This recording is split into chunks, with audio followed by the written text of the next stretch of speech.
no solamente se trata de amenazas a Venezuela, sino que también a Colombia y a México e incluso a otros países del Caribe. Entonces es un tema que le tenemos que dar puntual seguimiento, es un tema que tenemos que seguir observando, porque se van produciendo dinámicas nuevas en torno al mismo. Debo decirte, Nicolás, que en Venezuela, aunque parezca extraño, la vida continúa totalmente normal. Hoy me llamaba un amigo, bueno, estos 3 meses me han estado llamando amigos, ya van 3 amigos que me ofrecen que si ocurre algo, no dude en irme a sus países y que ellos me van a acoger con mi familia, pero eso no está en nuestra cabeza. Yo digo que la presión, aunque la presión mediática, la presión de los barcos es contra nosotros, pero la presión mediática se siente mucho más fuera de Venezuela que adentro. Lo digo yo en este momento que estoy fuera del país, pero yo le decía a este amigo con el que hablé esta mañana que,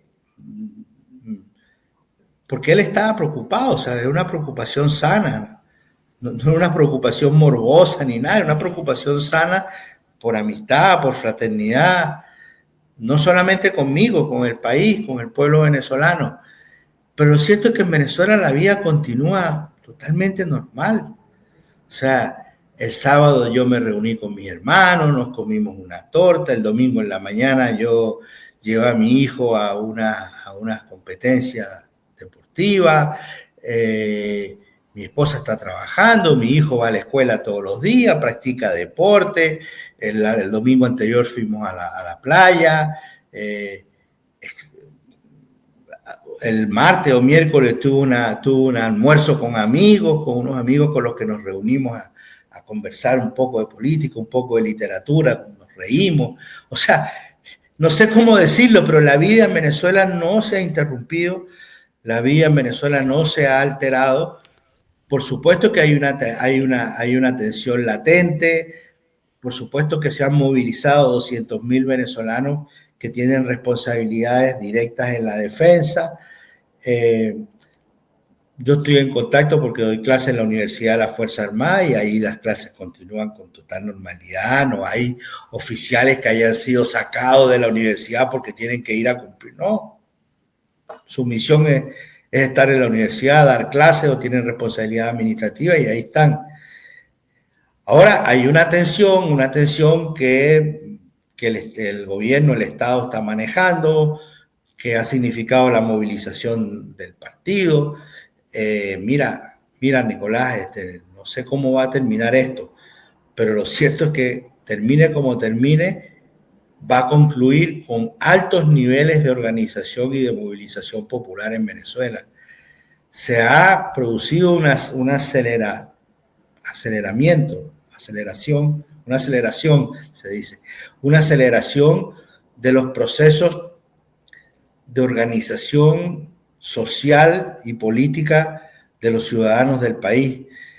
Se ha producido un incremento del sentimiento nacional y patriótico, incluso debo decirlo, de sectores de la oposición que tienen un sentido nacional, que pueden ser opositores al gobierno del presidente Maduro, pero tienen un sentido nacional, un sentido incluso podríamos decir patriótico, y que no quieren que el país sea atacado y bombardeado por unas fuerzas armadas extranjeras produciendo la muerte de gente inocente, como está ocurriendo en otras regiones del planeta. Entonces, en ese sentido también creo que ha significado un gran ejercicio de entrenamiento tanto por la dirección política del país como por los mandos militares. Las misiones, por ejemplo, de las milicias se han puesto en práctica, cada quien está aprendiendo a saber qué papel le corresponde y hay que acordarse siempre, Nicolás, que un ataque a Venezuela no es un punto final. Para Venezuela ese es el punto de partida de una gran guerra de resistencia, de una gran guerra de liberación nacional que va a concluir con el desalojo de los ocupantes del país si ellos optaran por esa variante. Ahora, es verdad que no se puede hacer nada si Estados Unidos, para saciar el interés de su opinión pública, para saciar el interés de sus élites, realiza una acción armada que devenga en el asesinato de líderes, que devenga en la destrucción de la ciudad, que devenga en la muerte de inocentes, en la destrucción de infraestructura. Venezuela también lo va a resistir, tenemos recursos militares para resistirlo, pero incluso si se llegara a producir, eso no va a cambiar, no va a cambiar en nada la situación del país. Incluso si ellos suponen que asesinando al presidente Maduro el proceso venezolano se va a detener, están equivocados. Hay otros líderes que darán continuidad a lo iniciado con el presidente Chávez. El presidente Chávez desapareció y el proceso tuvo continuidad. Y si llegaran a asesinar al presidente Maduro, que es lo que está tramando Estados Unidos, el proceso no se va a detener. Entonces, todas estas reflexiones que estoy planteando aquí son parte de las reflexiones que se producen en el propio país. Hay un incremento del liderazgo del presidente Maduro, hay unidad nacional mayor, incluso con sectores de la oposición, unidad nacional frente a la agresión extranjera, hay un fortalecimiento de la capacidad combativa, de la disposición y combativa de las Fuerzas Armadas y del pueblo, hay mayores niveles de organización y eso es lo que nosotros podemos hacer para enfrentar lo que está ocurriendo. Ahora, en el plano internacional están ocurriendo cosas interesantes. Primero, repito porque lo he dicho en programas anteriores, pero quiero reiterarlo, Trump no ha logrado avanzar hacia el consenso político para un ataque a Venezuela. Por el contrario, cada vez es menos el bloque de fuerzas que apoyan a Estados Unidos a un ataque a Venezuela.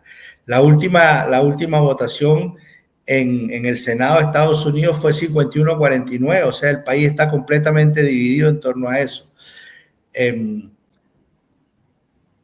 Pero también están ocurriendo otras cosas. La última elección en Estados Unidos, que fue una contundente derrota a Trump, porque perdió 15 elecciones, no ganó ni una. No solamente perdió en Nueva York, no solamente perdió en las elecciones de las gobernaciones de los estados de Virginia y ¿cuál fue la otra? No me acuerdo cuál fue el otro estado que hubo elecciones. Creo que Maine, no estoy seguro. Pero bueno, hubo elecciones en 2 estados donde las perdió. Perdió las elecciones en California, donde fue un referéndum, una propuesta que se había hecho una ley que se había hecho durante su primera administración y que va a significar en las próximas elecciones que los republicanos van a perder 5 escaños en la Cámara de Representantes que van a ser ganados por los demócratas. Y además perdió en la elección de magistrados para los tribunales supremos de justicia de varios estados, creo que fueron 15 elecciones internas donde los nominados por Trump perdieron todo. Entonces esto va a ir conduciendo a una situación interna muy interesante porque vienen elecciones el próximo año de medio término y pareciera que la foto con Trump ya no aporta muchos votos. Y los senadores y los representantes y los gobernadores saben que Trump se va a ir en 3 años más, pero ellos pueden reelegirse, la ley se los permite. Y si se aferran a un presidente que ofreció que no hubiera más guerra y está introduciendo al país en más guerra, con una situación económica que no le favorece, contrario a todo lo que dicen mentiras, ahí están los economistas, no es la Escuela de Economía de la Universidad de La Habana la que está firmando esto, son las escuelas de economía de las universidades de Estados Unidos e incluso las propias agencias oficiales de Estados Unidos que desmienten todos los días a Trump con las cifras económicas que está dando. Entonces, cada vez más yo veo en Estados Unidos un país polarizado, secuestrado el gobierno de Trump por el sector neoconservador que encarna Marco Rubio y que está tratando de llevar a Estados Unidos a una nueva guerra fría ideológica. Marco Rubio ayer en un discurso, ayer hubo un evento de expresidentes de derecha en Miami y ya se está hablando del neocomunismo. Entonces ellos se asumen como la vanguardia en la lucha contra el neocomunismo. ¿Y qué sería el neocomunismo?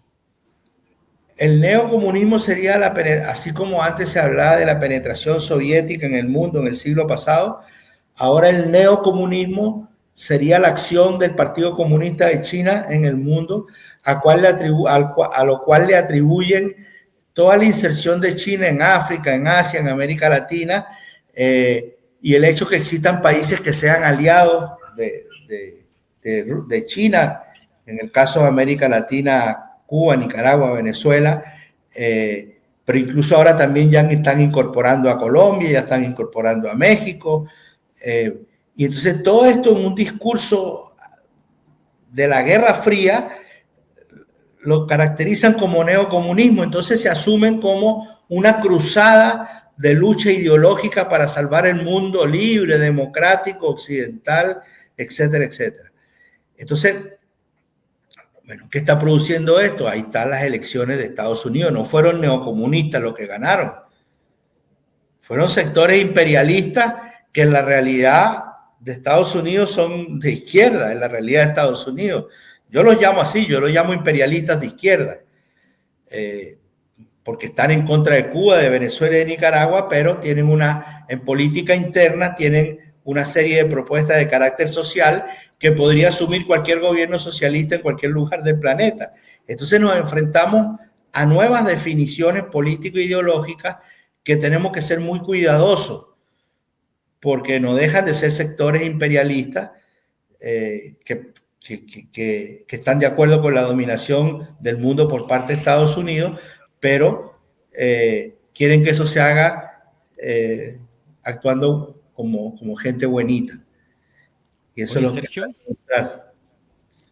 yo te quería comentar a ti y a nuestra querida audiencia el cómo este conflicto se está viviendo en Chile y cómo lo quieren instalar, porque creo que también entrega herramientas. Este día, lunes en la noche, se realizó el debate de Anatel, que es el debate presidencial más importante, y ahí ya los periodistas, incluso los periodistas de TVN, que es el canal estatal, digamos, ellos ya están insertos hace ya mucho rato, pero ahora ya sin ni un tapujo en esta matriz de que está bien que invadan Venezuela. Tanto así que le preguntaron a los candidatos presidenciales si es que estaban de acuerdo con apoyar la invasión a Venezuela. Imagínate, el solo hecho de hacer la pregunta ya es una complicidad. Eh, y todos los candidatos de derecha, pero en particular Kass y Kaiser, que es la ultraderecha, dijeron sí, nosotros de ser electo presidente vamos desde Chile a apoyar una agresión militar a Venezuela. Eso era algo que antes lo decían en programas de televisión a la pasada, pero que ahora lo están afirmando abiertamente en el debate oficial. Por otro lado, y paralelo, el gobierno del presidente Gabriel Boric, ¿verdad? De esta centroizquierda que está bien alineada con la OTAN, luego que ya Petro y los presidentes de la presidenta Sheinbaum y una serie de mandatarios se han manifestado en contra de la ilegalidad de estas acciones. Bueno, nuevamente este gobierno, como viene a la cola de los europeos, tuvo que esperar primero la reacción europea, que salió tanto Reino Unido como Francia ahora diciendo de que condenaban las acciones violatorias, atentatorias al derecho internacional en el Caribe, ¿verdad? Que eso se tenía que detener. Y paralelo a eso, el gobierno chileno ahora sacó una declaración condenándolo, pero en términos muy tibios y no colocando la responsabilidad en Estados Unidos. Al mismo tiempo, se activa muy fuertemente en el mundo progresista y no solo de derecha la matriz Venezuela dictadura. Te quería comentar un episodio. El mismo día del debate de Anatel, me tocó participar ahí en TVN, en las inmediaciones del debate, y tuve la oportunidad de hablar con Gasmuri. Gasmuri político chileno socialista, digamos, renovado, que Sé perfectamente quién. fue el embajador, ¿verdad? Pero para contarle a nuestra audiencia, fue el embajador de Chile en El Caracas último, y el último. claro, el último y actualmente está a cargo de TVN. Entonces un poco yo me acerqué a él y conversé, le comenté una serie de episodios, lo de Ronald Ojeda, el quiebre de las relaciones y todo. Y él, claro, una posición más blanda, pero también insistiéndome en Venezuela es una dictadura porque no entregaron la acta. Yo ahí le dije, bueno, pero a Lula tampoco le pidieron la acta. Y me miró raro, se me olvidó decirle, bueno, y ustedes apoyan a la dictadura peruana y ni se arrugan. Y el presidente Boric andaba haciendo esos anuncios en contra de Venezuela desde Emiratos Árabes, que ya hablar de dictadura y democracia ahí ya es un chiste, digamos. No me supo responder mucho, pero un poco así está la tónica, Sergio. O sea, Pero se está avanzando fíjate, una agenda anti-venezolana en Chile. Te cedo la palabra. fíjate, Nicolás, ahora que tú dices eso, claro, era uno de los puntos que yo iba a tocar, el hecho de que hasta el Reino Unido y Francia, que tienen posesiones en el Caribe, por eso tuvieron que manifestarse en contra de la presencia de Estados Unidos. ¿Por qué?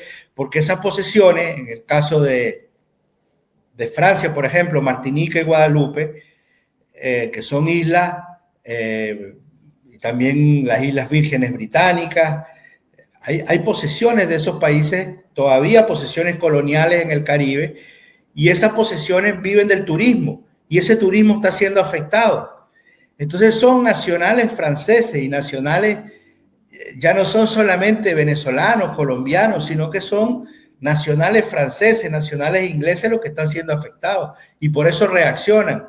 Incluso también Holanda ha tenido una posición cauta, porque también tienen posesiones en el Caribe. Pero esa no es la razón por la que Boris reaccionó con esa declaración sorpresiva de que rechaza las intervenciones sin mencionar a Estados Unidos, como tú dices.